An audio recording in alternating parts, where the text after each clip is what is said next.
वक्त एक young dashing dynamic leader हमारे सामने बैठे हुए हैं। केंद्र सरकार में मंत्री खाद्य प्रसंस्करण मंत्रालय का जिम्मा संभाल रहे हैं चिराग पासवान, लेकिन इनके साथ एक और टैग भी जुड़ा हुआ है, वो है मोस्ट एलिजिबल बैचलर का। ये टैग अभी बरकरार रखना चाहते हैं चिराग जी? बिल्कुल बरकरार रखना चाहता हूं। बाउंसर से शुरुआत होगी सोचा नहीं था। तो चिराग जी, सबसे पहला सवाल आपसे ये, बिहार में इलेक्शंस हो रहे हैं और कई सारे मुद्दे जोर पकड़ते हुए नजर आ रहे हैं। अभी हाल ही में, क्योंकि ईद आने वाली है, इफ्तार पार्टियां चल रही थी, तो इफ्तार पार्टी आपने की, नीतीश जी ने की, उसका बहिष्कार भी हुआ। कहा गया कि मुस्लिम्स नाराज हैं वक्फ बिल की वजह से। वक्फ बिल पर आपकी पार्टी के स्टैंड को लेकर, जेडीयू के स्टैंड को लेकर एक नाराजगी है। तो इस नाराजगी को कैसे दूर करेंगे या बरकरार रखना चाहेंगे? नहीं, कोई दूर करने की जरूरत नहीं है। उनकी नाराजगी मेरी सर आंखों पर।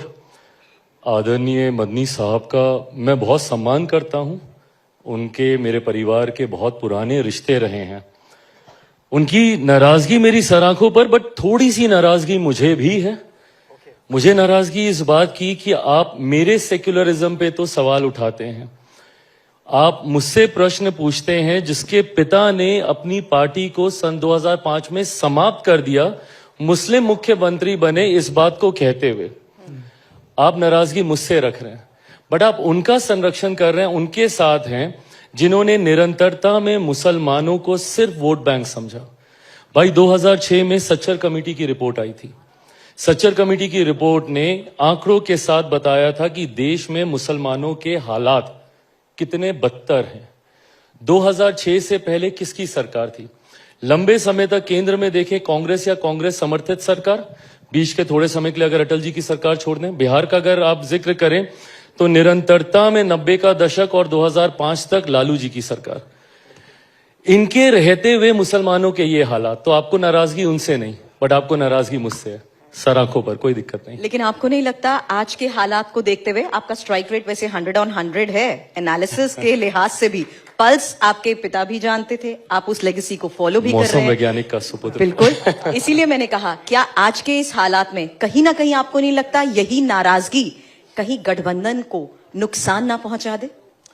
देखिए, मुझे लगता है इवेंचुअली जब चुनाव आते हैं, मैं ये मानना चाहूंगा, ऐसा होता नहीं है कई बार, और ये विडंबना रही है मेरे प्रदेश की, कि चुनाव जात पात धर्म मजहब पर और ऐसे मुद्दों पर आधारित हो जाते हैं। बट मैं ये मानता हूं, मैं एक अलग सोच के साथ आगे बढ़ रहा हूं। बिहार फर्स्ट, बिहारी फर्स्ट की सोच के साथ मैं आगे बढ़ रहा हूं। मैं जाति की बात नहीं करता, मैं धर्म की बात नहीं करता, मैं 14 करोड़ बिहारियों की बात करता हूं। अमीरी गरीबी के खाई को मिटाने की सोच रखता हूं, गांव शहर की दूरी को कम करने की सोच रखता हूं। मैं उन मुद्दों के साथ जाता हूं। अब मुझे पता नहीं कि इसका मुझे लाभ होगा नुकसान होगा, बट मेरा कमिटमेंट मेरी उस सोच के साथ है। उस सोच में वो विजन कहाँ है? क्योंकि जब जब चुनाव की शुरुआत होती है, विकास की बात होती है, लेकिन चुनाव जितना नजदीक आता है उसमें हम जाति की बात देखते हैं। आपके MY फैक्टर फ्रेम अलग है। ओरिजिनली अगर आप स्टेट वाइज देखें तो MY कहां स्टैंड करता है, किस फ्रेम में स्टैंड करता है, आप भी जानते हैं। तो मेरा ये कहना है कि अगर आप बिहार फर्स्ट, बिहारी फर्स्ट की बात करते हैं, तो वो मैसेज विजन के साथ और मुद्दों के साथ कन्वे क्यों नहीं हो पाता? एटलीस्ट मैं ट्राई कर रहा हूं और मैं अपनी भूमिका ईमानदारी से निभा रहा हूं। मैं ये मानता हूं कि इवेंचुअली जातीयता पे चीजें आधारित हो जाती हैं, सांप्रदायिकता पे आधारित हो जाती हैं, और इसीलिए कई राजनीतिक दलों को, कई राजनेताओं को सूट करता है। जात पात धर्म मजहब में उलझा के रखो, सांप्रदायिकता की बातें करो, जातीयता की बातें करो। मतलब मेरा प्रदेश तो एक ऐसा प्रदेश है जहां पे राजनीतिक दल फ्लॉन्ट करते हैं जातीयता और सांप्रदायिकता को, MY समीकरण बनाते हैं। बट ठीक है, वो उस राह पर चल रहे हैं। मेरा भी एक MY समीकरण है, बट मेरे MY समीकरण में M महिलाएं हैं और Y युवा हैं, और मैंने इस बात को प्रूव भी किया। लोकसभा में मुझे महज 5 सीटें मिली थी लड़ने के लिए, बट आज मुझे गर्व होता है कि उन 5 सीटों में 4 युवा हैं, 2 महिलाएं हैं। नारी शक्ति अधिनियम का भी 100% पालन मेरी पार्टी के द्वारा किया गया। मैं उस सोच के साथ आगे बढ़ूं। आज मुझे खुशी होती है इस बात की कि जब मेरे यंग मेंबर पार्लियामेंट, ये वो नए बिहार की छवि है जो मैं देश के सामने रखना चाहता हूं।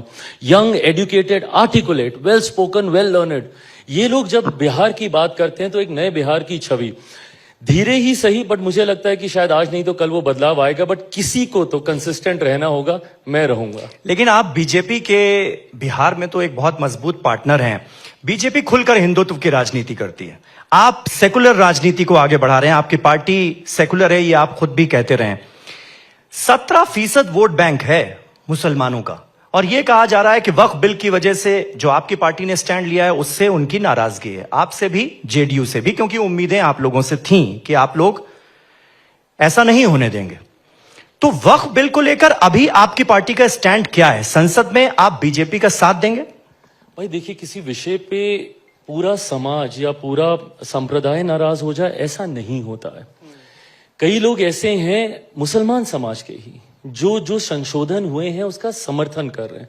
जेपीसी का गठन हुआ, मेरी मांग इतनी जरूर थी सरकार का हिस्सा होने के बावजूद भी कि कमेटी में यह बिल जरूर जाना चाहिए। कैबिनेट में आ गया, सीधा पार्लियामेंट में इसको लाके सो कॉल्ड जो लोग बोलते हैं बुलडोज नहीं किया जाना चाहिए था। मैंने भी ये मांग रखी थी अपनी सरकार के समक्ष, सरकार का हिस्सा होने के बावजूद मैंने कहा था कि कमेटी में जाना चाहिए ताकि जितने भी कंसर्न स्टेक होल्डर्स हैं वो आए और अपनी बातों को जरूर रखें, उनको अपनी बातों को रखने का मौका जरूर मिलना चाहिए। उन बातों को रखने के दौरान मुझे समझ में आया कि मुसलमान समाज के भी कई लोग ऐसे हैं जो संशोधन इसमें हो रहे हैं उसका समर्थन करते हैं।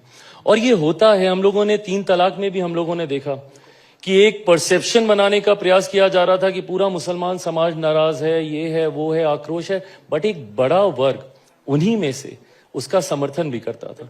तो उसी तरीके से इसमें भी मैं बस उन लोगों की आवाज बनना चाहता हूं जो माइनॉरिटी में भी माइनॉरिटी हैं, मैं उनकी आवाज बनना चाह रहा हूं।